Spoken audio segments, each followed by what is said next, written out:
Chhatrapati Shivaji Maharaj, Mahatma Jyotiba Phule, Rajarshi Shahu Maharaj, doctor Babasaheb Ambedkar, लोकशाहीर अण्णाभाऊ साठे, सर्व महापुरुष यांना विनम्र अभिवादन करून आज चिखला या ठिकाणी महाराष्ट्रामध्ये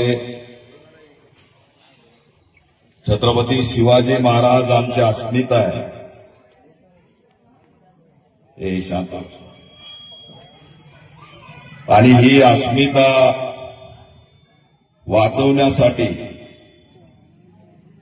जिजाऊच्या लेकीने जे शौर्य गाजवलं त्याला जय भीम आणि जय शिवराय करण्यासाठी या ठिकाणी मी आलो.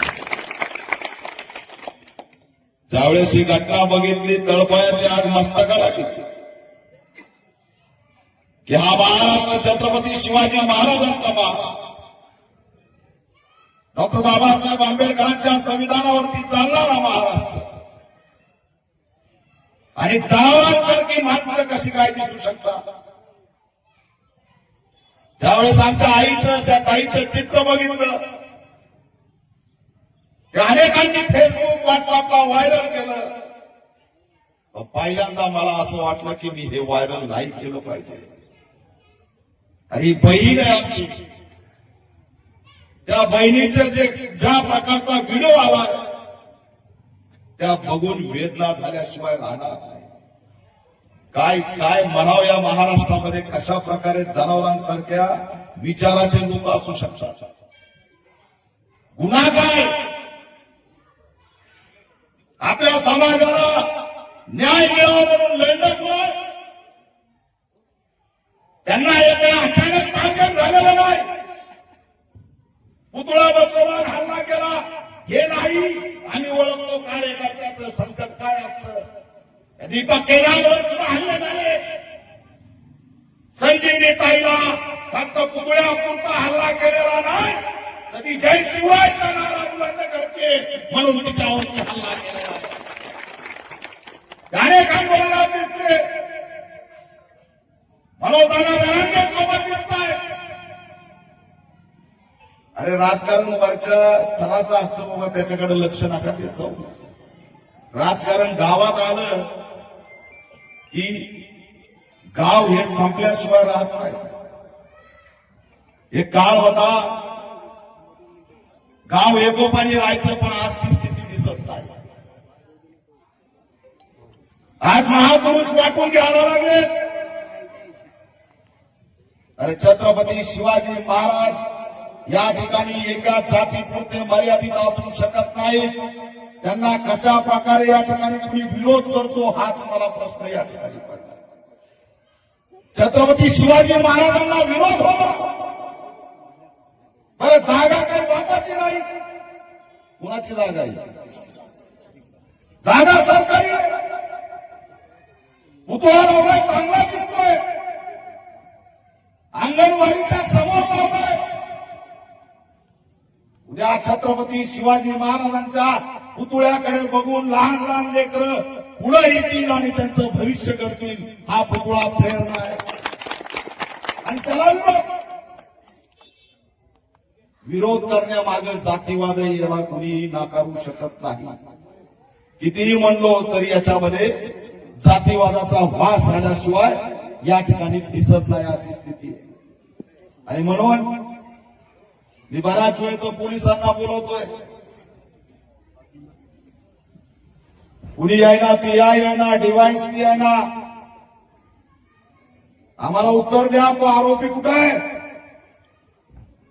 मुख्य आरोपी आतापर्यंत अटक का नाही? मुख्य आरोपीला त्या ठिकाणी आतापर्यंत अटक झालेली नाही. पोलीस यंत्रणा मुख्य आरोपीला पाठीशी घालण्याचं काम करते का? हा प्रश्न सुद्धा आम्ही या माध्यमातून विचारतोय. तो जो काही मुख्य आरोपी आहे त्याला सुद्धा अटक झाली पाहिजे, ही ऑल इंडिया पॅंथर सेनेची या ठिकाणी मागणी आहे. ताई, आम्हाला तुमच्याबद्दल खूप या ठिकाणी हळहळ व्यक्त करतोय की तुम्ही स्वतःच्या घरासाठी लढा दिला नाही, तुम्हाला काहीतरी मागणी स्वतःची योजना पाहिजे म्हणून लढा दिला नाही. तर तुम्ही त्या ठिकाणी माझ्या छत्रपती शिवाजी महाराजांचं स्मारक उभा राहिलं पाहिजे यासाठी लढायची आणि मरायची तयारी दाखवली, त्याबद्दल खऱ्या अर्थाने तुम्हाला सलाम करतो. ही जिजाऊ लेके आणि बुलढाण्यामध्ये जर जिजाऊच्या लेकीवर अन्याय होत असेल तर हा भीम सैनिक शांत बसणार नाही. तिच्या केसाला जरी धक्का लागला तर या ठिकाणी समाज व्यक्त करा, आम्ही सोडणार नाही. हा इशारा सुद्धा चिखल्यामधून मी या ठिकाणी देतो. कदापि सहन केलं जाणार नाही. ही आमची बहीण आहे. बुलढाणा हा जिजाऊचा जन्मस्थळ आहे. सिंदखेडराजा बाजूला आहे आणि जिजाऊच्या लेकीवर हात टाकण्याची हिंमत होते, त्यांचे कपडे फाडण्याची हिंमत होते आणि हे सरकार मात्र काहीच करत नाही. हे सरकार जर कंगना राऊतला घरावर काही झालं तर कंगना राऊतला Z+ सुरक्षा देते का नाही? आणि प्राजक्ता माळीला एका मिनिटात मुख्यमंत्री भेटतात. आज 2 दिवस झाले मुख्यमंत्र्याचा आला का तुम्हाला फोन? साधं स्टेटमेंट नाही, कुणाचं ट्विट नाही. काय पाहिजे? मतासाठी बोलणार नाही. तुम्ही मतासाठी जगा, जातीसाठी जगा, मानवतेसाठी आम्ही पुढे येऊ. या ठिकाणी छत्रपती शिवाजी महाराजांचं स्वराज्य आबादीत ठेवल्याशिवाय राहणार नाही. हा हल्ला फक्त चिखल्यामध्ये आमच्या बहिणीवर नाही तर छत्रपती शिवाजी महाराजांच्या अस्मितेवरील हा हल्ला आहे. आणि म्हणून ठामपणे सांगतोय, 2च राजे इथे जन्मले, बरोबर आहे की नाही? एक त्या रायगडावर आणि एक त्या चौदार तळ्यावर. काही तुम्ही दाखवून दिलं की तुम्ही जिजाऊची लेक आहे. तुम्ही खाली पडलेला बघितला, तुमचे कपडे फाटलेले बघितले, तुमच्या सोबतच्या एका ताईच्या त्या ठिकाणी पाय फुटल्याला आम्ही बघितलाय. किती वेदना तुम्हाला होत होत्या. मोठा जमाव त्या ठिकाणी उभा होता आणि त्या जमावासमोर तुम्ही पुन्हा एकदा उठून धावून गेला. हे दुसरं कुणीच करू शकत नाही. शूरवीरांची अवलाद संजीवनी ताई यांनी करून दाखवलेलं आहे आणि ही असणारी खरी लढाई आहे. पण आता राजकारण सुरू झालंय, त्यांच्यावर आरोप केले जात आहे. आमदार काळाला कोण आहे आमदार इथे? अरे जोरात बोला रे बाबा. अरे नीट बोलतोय, तुम्हाला काय होतंय? कायदेला सांगा वाईंदे होतील, आमच्या नादी लागायचं नाही.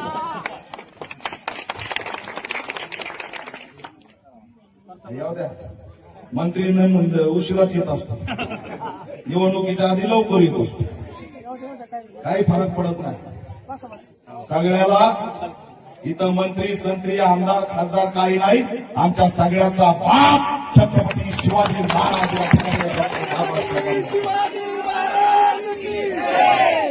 अटक करा म्हणून यायला पाहिजे, आरोपीला अटक करायला यायला पाहिजे. ते आमदार एकीकडे म्हणतात माझा समज नाही, तुम्ही चांगले असाल, पण मला सांगा हा आरोपी फरार कस काय झाला? फरार कुणामुळे झाला? याला पळून कोणी लावलं? त्या मुख्य आरोपीला 24 तासाच्या आत अटक करा, नाहीतर आमदार तुम्हाला एक्सपोज केल्याशिवाय आम्ही राहणार नाही. हा इशारा सुद्धा या माध्यमातून आम्हाला सगळं कळतंय, कोणी कुठं लपवलंय, काय केलंय, कोण पाठीशी आहे. आणि आता पुन्हा आमच्या ताईला टार्गेट होणार. मी सांगतो तुम्हाला काय असतंय ते. तुम्ही जर एकत्र राहिले नाही, एकजुटीने ताईच्या मागे राहिले नाही तर ताई एकटी पडून एवढं लक्षात ठेवा. आम्ही तिला एकटी पडू देणार नाही. आम्ही लय सगळ्याला नीट करून आलो. तुम्हाला माहितीये सरपंच संतोष देशमुखचं प्रकरण नीट करून आलोय. कोले कुत्रे आमच्या पुढे काहीच करत नाही. त्याच्यामुळं दादागिरीची भाषा कुणीच करायची नाही. हा जातीचा लढा नाही, समाजकंटकाच्या विरोधातला लढा आहे. आम्ही त्यांना समाजकंटक म्हणतो, त्या जातीचा सुद्धा उल्लेख करत नाही. जातीवाद असता तर गोपीनाथ मुंडे एवढ्या वेळेस खासदार झालेच नसते. त्यांना मराठा आणि दलितांनी मतदान केलेलं आहे. पण आज फॅशन बदलली, जातीपुरतं मर्यादित राहायची सवय झालेली आहे. मानवताचं कुणालाही काही घेण देणं पाडलेलं नाही. जिजाऊची लेख, रमाईची लेख, सावित्रीची लेख, अहिल्याची लेख ही महाराष्ट्राची लेख आहे. आणि तिच्यावर जर कोणी हात टाकत असेल तर जातीच्या पलीकडे जाऊन पंकजाताई मुंडेंनी निषेध केला पाहिजे होता, परंतु तो केला नाही. हे दुर्दैव वाटतं. यापुढे दोन समाजातला वाद नाही, हा वाद आहे महिलावरती अन्याय झालाय. महिलेचे कपडे पाडले, तिचे जिरवले निघाले. खैरवांची आम्ही बघितलेली आहे, सुरेखा त्या ठिकाणी तर तरुण मतदानी आम्ही बघितलेली आहे. गुन्हा संजीवनी होऊ देणार नाही, गुन्हेगाराचा खैरवांची होऊ देणार नाही. आणि म्हणून पुन्हा ताईला अटक त्या ठिकाणी अटॅक केला जाईल. मी पोलिसांना सांगतोय, त्यांना पोलीस संरक्षण द्या, मुख्य आरोपीला अटक करा. दंगलीचं वातावरण करणाऱ्यावरती लक्ष ठेवा. मला कमाल वाटते, 2 पोलीस होते वाटतं इथे. कोण होते? 4 होते. आणि 8 दिवसापासून वातावरण दूषित होतं, तरी आयबी कुठं गेली? त्याला इंटेलेक्च्युअल ब्युरो म्हणतात. आयबीला हे कळतं दीपक केदार कोणत्या दिशेने चाललाय, पण आयबीला हे कळा नाही तर दंगल होणार आहे. अरे कुणाला विरोध करताय? छत्रपती शिवाजी महाराजांना विरोध. काय त्या जिजाऊ आणि छत्रपती शिवाजी महाराजांचे उपकार आपण विसरू शकतो का? आणि आपलं जे काही अस्तित्व आहे ते ह्या सगळ्या महापुरुषांमुळे. आज आपण जे स्वाभिमानाने ताठमानाने जगतोय, आज आपण कष्टकरी कामगार म्हणून रयतेचे स्वराज्य भोगतोय, त्याला जर कोण कारणीभूत असेल तर छत्रपती शिवाजी महाराज कारणीभूत आहेत. त्या पुतळ्याला तुम्ही विरोध करताय, लाज वाटत नाही? काय करायला निघालो ह्याची लाज वाटत नाही? अरे त्या ताईचा सन्मान करायचा, हा पुतळा बसवला म्हणून तर तुम्ही तिचे कपडे फाडताय आणि कपडे फाडल्या पुन्हा म्हणताय जातीवाद आहे. जातीवाद नाही, हे समाजकंटक आहे.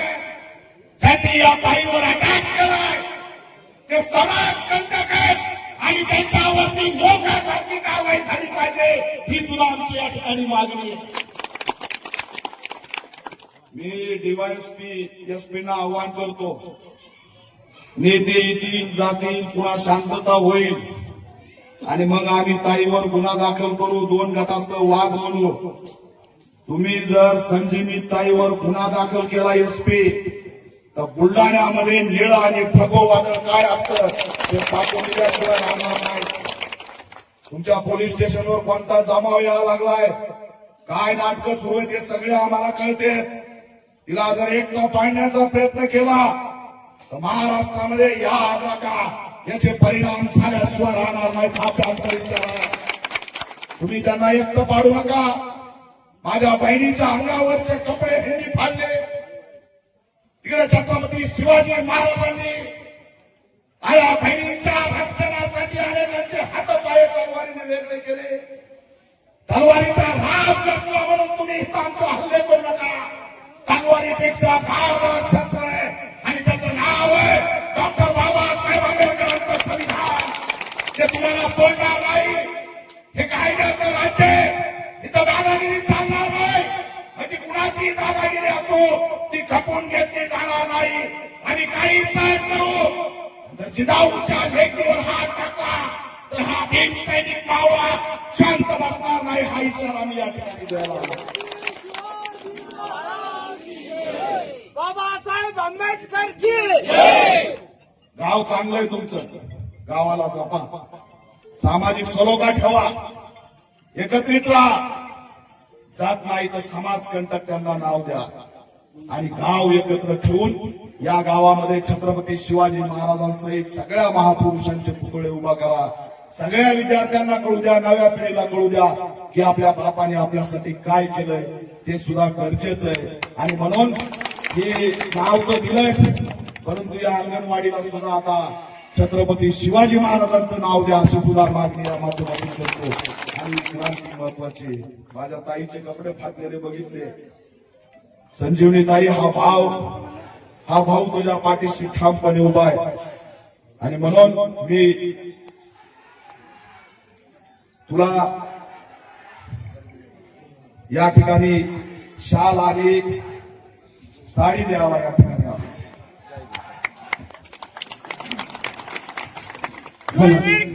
या ठिकाणी ऑल इंडिया महिला सेनेचे राष्ट्रीय अध्यक्ष सन्माननीय दीपक भाई आपल्या या रंगआगीचा या ठिकाणी सन्मान करत होते. ताईंचा सन्मान या ठिकाणी ऑल इंडिया पॅन्थर सेनेचे राष्ट्रीय अध्यक्ष सन्माननीय दीपक भाई हे या ठिकाणी ताईंचा सन्मान करतात. हॅलो, सर्वांना विनंती आहे की कृपया आपण पेंडॉल मध्ये बसून घ्यायचं आहे. या ठिकाणी ताईचा सन्मान ऑल इंडिया पॅन्थर सेनेचे राष्ट्रीय अध्यक्ष सन्माननीय दीपक भाई